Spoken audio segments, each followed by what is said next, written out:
तो गवना 3 साल 5 साल 7 साल 9 साल 11 साल बाद जाए। आई जितना हमारे पीछे भैया बाबू लोग बैठा है इनकर गवना पक्का है ऐसे नहीं आई हुई।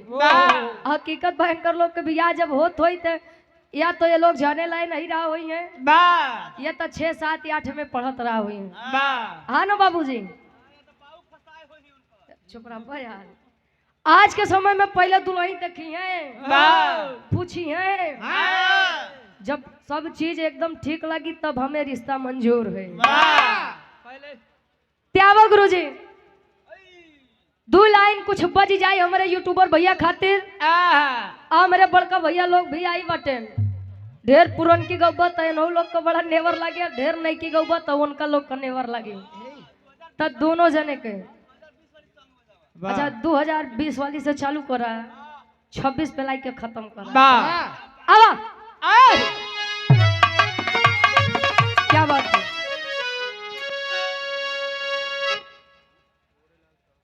आदरणीय आप गोरेलाल साहू जी गार्जियन जी के द्वारा ये 100 रुपए ये हनुमान यादव बाबू जी कहाँ है भैया भैया के ले बबलू यादव भैया जी प्रयागराज से 100 रुपए आशीर्वाद के सारे। उदय राज गोरीगोड डिहवा से हमारे पूज्य प्रधान जी के द्वारा ये 100 रुपए आशीर्वाद के चारे गुरु जी। हाँ 400 लौटा दे हमरे हनुमान यादव बाबू जी के। हाँ हम बुलाए ले हमें याद बना बेईमानी नहीं अब तनी सब कुछ बजे मूड मिजाज बने क्या बात।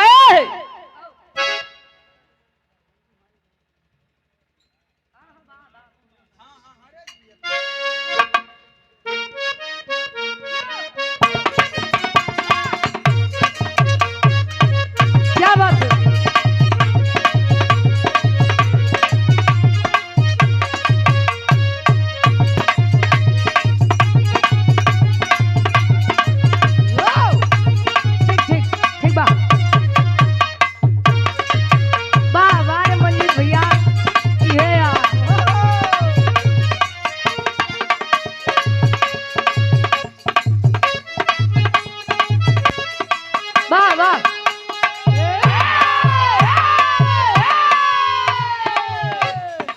समझ लाई हमारे नई के भैया बाबू खातिर भी आई जे समझे वाले जे रंगीन मिजाज के हमारे बाबू हरे बटन ओनहु खातिर। एक दिन हमार कार्यक्रम बनारस में रहे तो एक 70 साल के दादा आए 100 रुपया हमका दे। अरे बारे दादा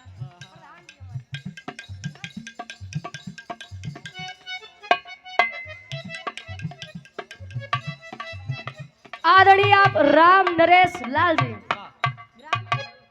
अच्छा राम नरेश पाल जी हमारे पूज्य गार्जियन जी के द्वारा ये सुंदर माला 100 रुपए आशीर्वाद के चारे कि हम बच्चे अपनी कला में कामयाब रहे। दादा आयन तो अच्छा भैया थोड़ा समझिए आप लोग। दादा आयन तो 100 रुपया दे कैन बिटिया तोहार बड़ा तारीफ सुने ही बड़ा यूट्यूब पे तोहन देखे थे हम के दादा ओकरे खातिर शुक्रिया। कोनो बात बा कोनो फरमाइश बा कहे हाँ हाँ 70 साल करे हमके बोला कहे हरानवे धई धई बता। अच्छा हम कुछ देर तो उनका देखत रह गए हम कहे पहले सोच लिया कि है गाय दे कहीं हाँ गाय जा हम कहे ठीक ठीक बैठ जा बिरहा में इधर उधर ना होई बिरहा गाय के तब आपके फरमाइश पूरा कर दे। अच्छा जब ले उनकर मन वाली चलत रही तब तक तो ठीक बा लगे जब पुरन की गावे त्याग कहे काम करा हमार 100 रुपया वापस करा हम अगले गवैया से गवाई ले हमके महाराज इनके 200 रुपया दे दे लेकिन हमार पीछा छोड़े बारे कोनो लड़का कोनो लड़की से या कोनो लड़की कोनो लड़का से कहे बाबा अब मान ला हमरे राकेश चाचा से हमारे चाची कहा बारे तो हार चाची। अरे यार का भग कोनो दिक्कत बका ना हम सवेरे शादी बियाह बहुत अच्छे छिए कहा अब हमरा चाची का कैसे चाची हमार नहीं घरे हां चाचा हमरे अपने घरे रहा तब हमार चाची फोन लगाई के कहा का कहे अरे लेके मोबाइल करी ले ये समाई लेके मोबाइल करी ले समाई लेके मोबाइल करी ले समाई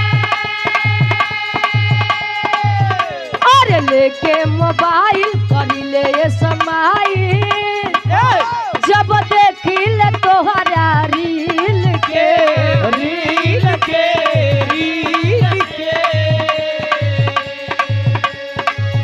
जब देखिल तोहरा रील के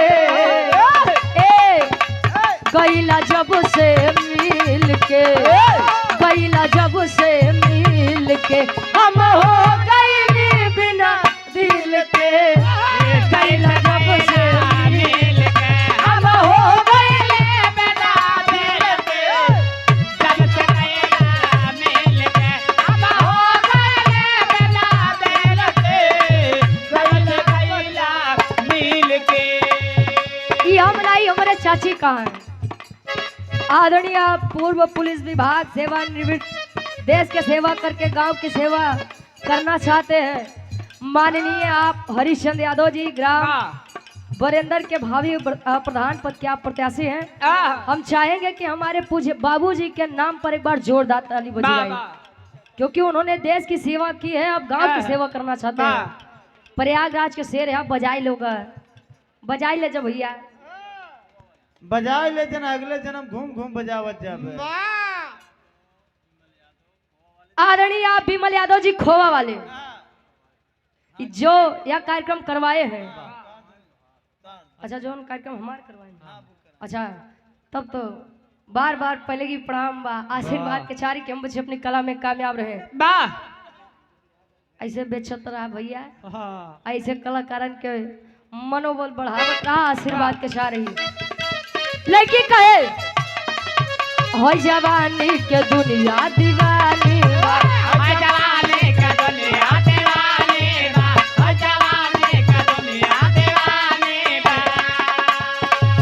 हमारा हुस्न पे झलकत पानी बा हमारा हुस्न पे झलकत पानी बा हमारा हुस्न पे झलकत पानी बा ऐ जवानी के दुनिया दीवानी बा हमारा हुस्न पे झलकत पानी बा। सब लड़का काहे मटक मटक चला तारू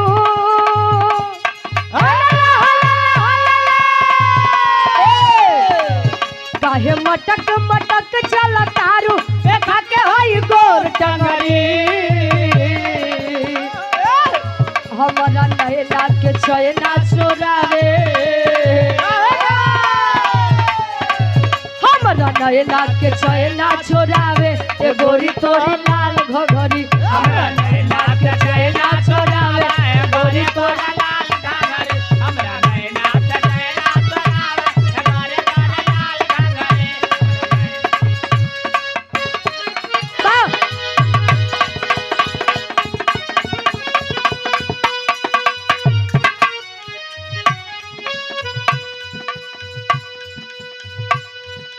सौ में सीधी एक बात आया है सो जाएगा राजा रंग फकीर कोई विमान पे चढ़ चला कोई बंधा जात आरा खुर्द से धर्मराज यादव जी हमारे गार्जियन जी के द्वारा ये 200 रुपये आशीर्वाद के चाह रही। ए भैया आया है सो जाएगा राजा रंग फकीर कोई विमान पे चढ़ चला कोई बंधा जात दुनिया की सच्चाई है जीवित इंसान कभी स्वर्ग जा नहीं सकता और मृतक इंसान कभी स्वर्ग से आ नहीं सकता। बड़ी ऊंची बात है, आप लोग बाहर से सुना निर्गुणी भाव में। एक तरफ हमारी तरफ से निर्गुणी पूर्वी रही खाली एक लाइन कैसे अब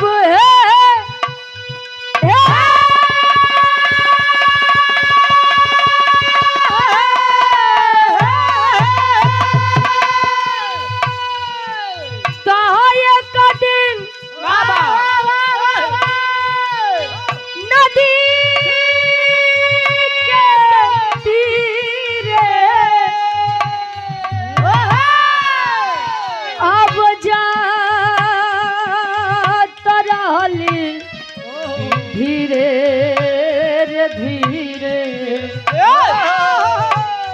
हम आखी देखनी अरे तो हम आखी देखनी त सुंदर शरीरिया यज्ञ में झरला उरा हमाया के दखले सोदरा सररे आया दिया में जारे हमाया के दखले सोदरा सररे आया दिया में जारे पप्पू विश्वकर्मा जी, बाबा आकाश फतेहपुर माफी रेवेंटर आकाश बाबा बताए तो भैया लिखे यहाँ फतेहपुर माफी से ये 102 रुपए देकर सम्मान के आशीर्वाद के चारे सुंदर शरीरिया यज्ञ में जरेला हो रहा कितनो पर तेल साबुन लगौबा अलग से माम लगाई ले। ए भैया हमारा यहाँ पर अपना कौन है? कोई नहीं। वाह जब लाश जलती है तो हमारे अपने भी टाइम देखते हैं, रे यार अबे कितना टाइम और लगी। गंगा नहाई के आवत है तो घरे एक बार नहाई के पवित्र होते बाबू का हाथ उनकर स्वेटर क्यों जिन छुए बाबू हम ओलियान बाटे बारे जमाना है। बाबू के रखा पैसा अगर बाबू पैसा रख के गहा तो करे बड़े 4 भाई हाथ तो लड़ाई झगड़ा करबा और उनका कपड़ा लत्ता छुए में ही लागे कि बस ये बाबू आए कि हम बैठे बारे स्वार्थी संसार। हाँ अगर सोने का अंगूठी पहने हाँ बाबू सेज पे लेटा उठा हाँ तो अरे यार अभी अंगूठिया तो छुटाई न गए ओके ओके निकाला तब इसीलिए इस स्वार्थी संसार के लिए कहना है ना यहाँ पे हमारा कोई है ना आपका कोई है, सब अपने अपने स्वार्थ बदे रोती कहे हित मीत जे भी जुटल एक मुँह सबेरे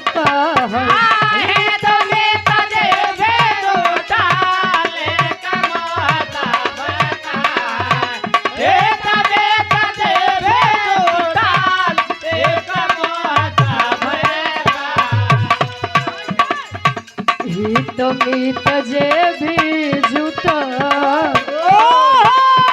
एक मुँह सबेरे कहल अब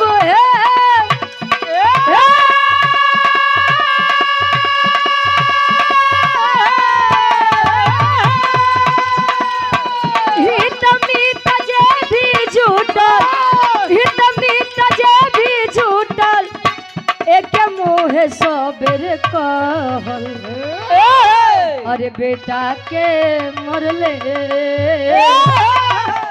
अरे बेटा के मरले तब बाबूजी के नासर तनवा झर लहो बेटा के मरले बाबू जी के नासर तनवा झर लहो बेटा के मरले बाबू जी के नासर तनवा झर लहो। आदरणीय आप पूज्य गुरु जी जो कि बिरहा जगत के बहुत ही सुंदर कलाकार हैं, आदरणीय आप चंद्रभूषण यादव जी नासिर पट्टी से हमारे पूज्य गार्जियन जी के द्वारा ये 100 रुपए आशीर्वाद के चारे कि हम बच्चे अपनी कला में कामयाब रहे।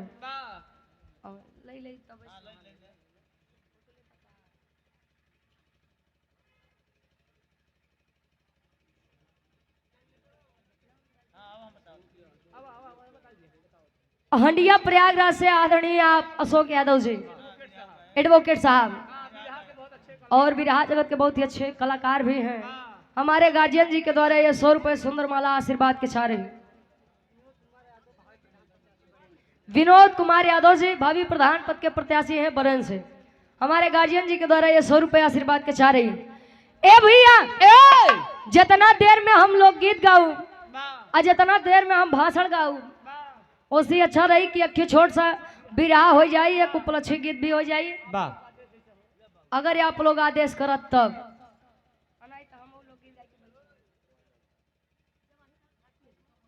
आदरणीय आप पूज्य बाबूजी जवाहिर लाल भारतीय जी गार्जियन जी के द्वारा ये सुंदर माला और 100 रुपए आशीर्वाद के चाह रही बिरहा गाय दे ए भैया मर्द हमेशा पानीदार ही अच्छा लगता है। पानीदार मर्द चाहे तब के होए वाह अब मर्द चाहे आज की हो, वाह लेकिन मर्द वाह हमेशा पानीदार ही अच्छा लगता है। आहा। ए भैया, पहले के लोग कहा कि रघुकुल रीति सदा चली आई, मेहरारू पर जुलुम ढाई। तू तो पूरा लाइने चेंज कर देता यार। वाह कहे रघुकुल रीति सदा चली आई, प्राण जाई पर वचन न जाई। वाह बात खातिर जान दे देव, लेकिन बात से पीछे नहीं हो। वाह अगर आज के समय में सदस्य घरे में 10 जने आए तो वहाँ 4 जने पानीदार मिली हैं वाह और 6 जने सुबेरे का कहिए संझक का हो जाई वो नहू नहीं जानते। वाह ए भैया, एक छोट सा बिरहा आशा नहीं पूर्ण विश्वास बा, कहानी शीशा के जैसा साफ हुई। आवा गुरुजी, वीर रस से चालू करा, अल्लाह के हाथ से रस से छोड़ दे। वाह आवा तनी सा भाव बने के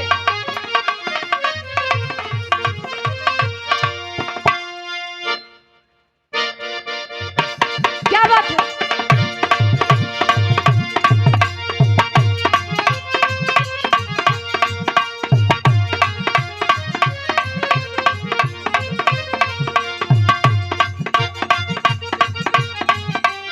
क्या बात है बा।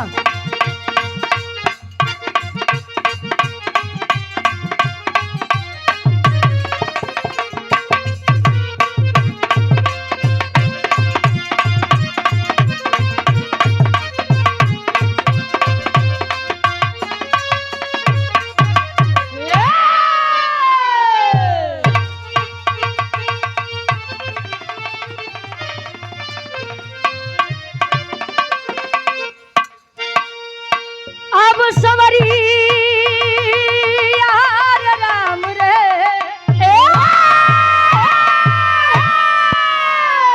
आ, आ, हो रहा।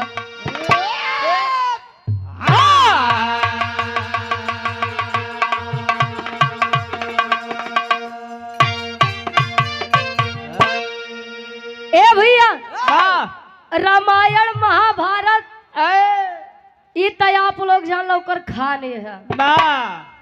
रामायण महाभारत आप लोगों से छत के जानी। रामायण महाभारत आप लोगों ने बहुत सुना है। हम तनी सा कहानी यार से चेंज करब, आई कहानी आप लोग के समझ में आई जाए तो हम जान जाब कि हमारे बिरहा गाँव सफल बा। देखा जे बिरहा सुने बदे बैठा बा ओकरे खातिर ही बात बा। अब भैया जे के बिरहा नहीं पसंद होई चुपचाप उठे, भोजन के तैयारी चल होई बा, खात रहा अधुन तो जे बढ़िया लागे तो सुन जा, बाकी जे बिरहा सुने बैठा बा ओकर सुने दिहा। आप लोग सुन ले बा तो गावे में आनंद आई। ए भैया, त्यावा गुरुजी तनी 4 लाइन भूमिका के भाव से कवि जी हमारे वो बीरन खातिर लिखत है अपने कलम के माध्यम से। कैसे?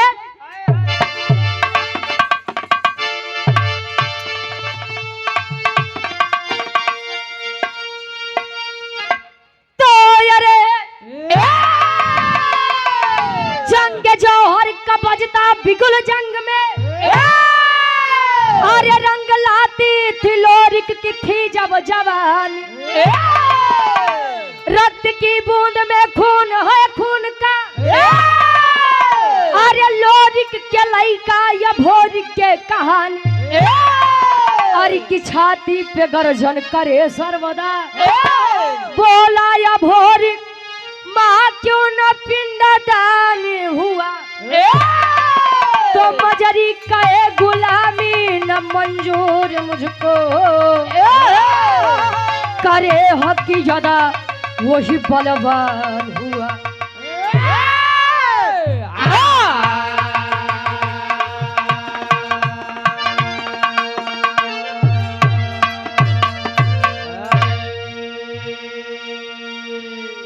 जंग जौहर का बजता बिगुल जंग में, अरे रंग लाती थी लोरिक की थी जब जवानी, रक्त की बूंद में खून है खून का, तो लोरिक के लइका या भोरिक के कहानी।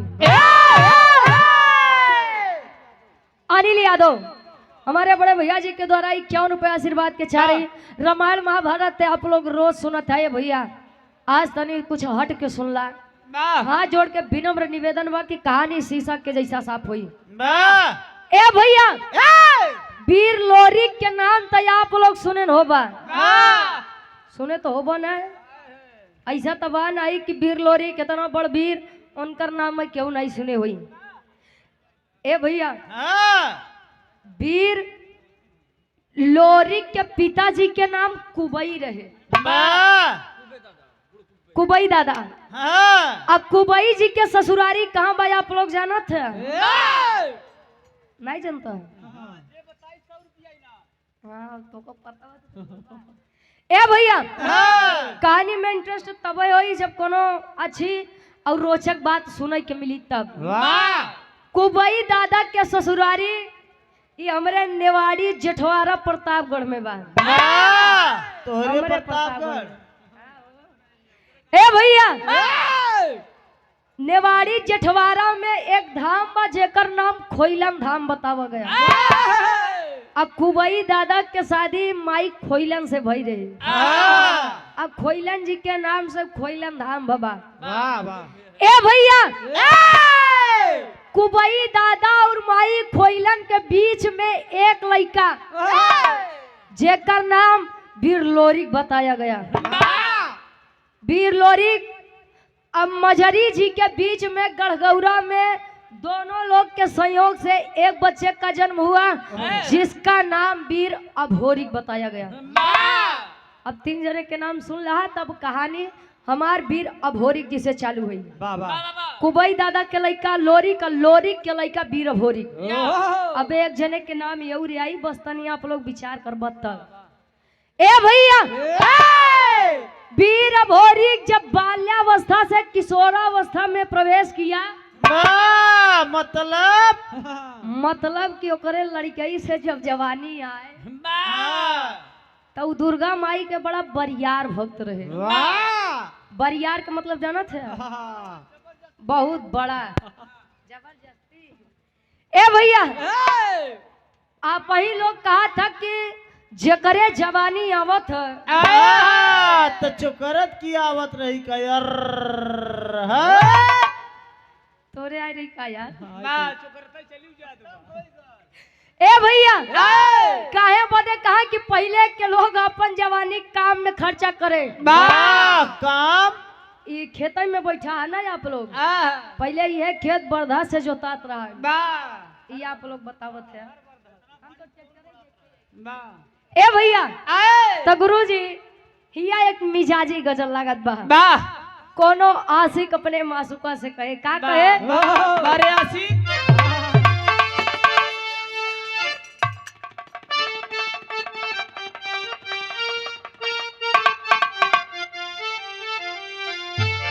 अरे तो परवाने जल रहे हैं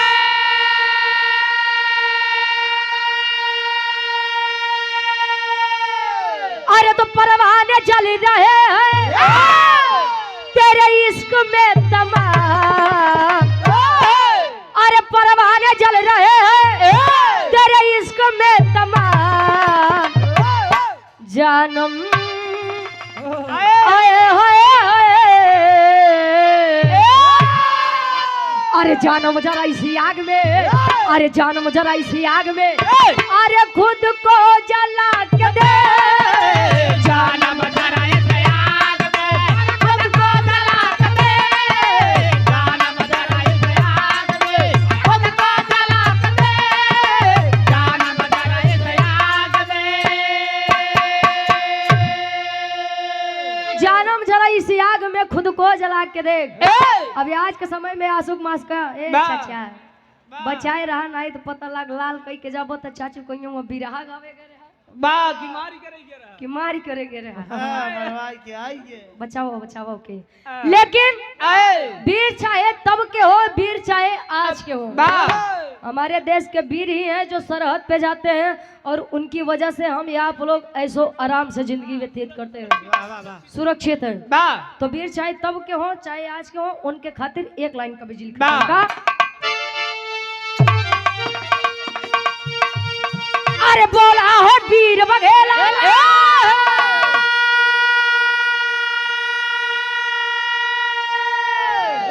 अरे बोला है वीर बघेला, अरे झंडा हिला के दे, अरे बोला है वीर बघेला, अरे झंडा हिला के दे, अरे हट जाएगा समर से, अरे हट जाएगा समर से, अरे पंजा मिला के दे,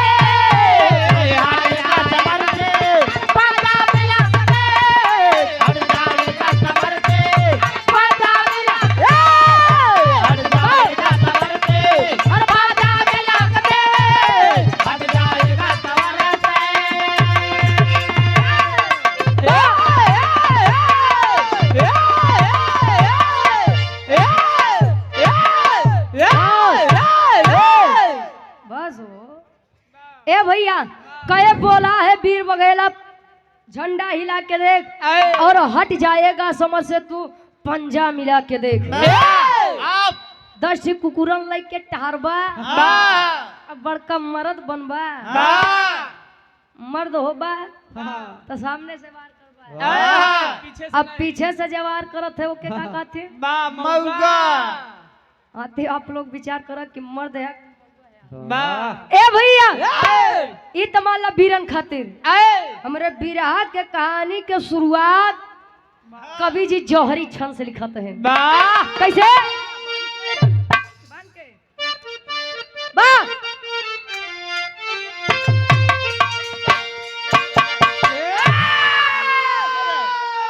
अरे तो एक दिन मजरी माता से भोर किया के बोला, कब से तुम हो मैं सोई, अरे अब अखियां खोला, पिताजी मेरे सामने तलवार हाथ में साजे, जिनके माँ दुर्गा अरे माता रही विराजे, दंगल में जब जाते पसीना जग के अंदर करते थे जीना, नबी चुनौती सटे जो सटे वो है कमीना,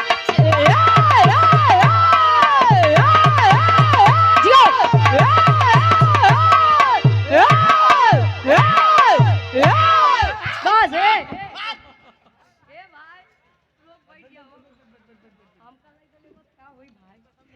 ए भैया अरे भाई हेलो हेलो तू लोग ही है रामलाल गुप्ता, रामलाल गुप्ता प्रधान समोधीपुर।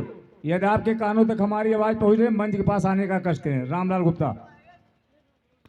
ए भैया अच्छा गीता में भी लिखा गया है कतो मारे वीर कतो मरवाए भी, कतो भागे वीर यार। जब तू लोग ही करत बताई देवो करा बाहर जाके खड़ी हो जा। ए भैया ई हो वीर रस कहानी तनी के समझिया।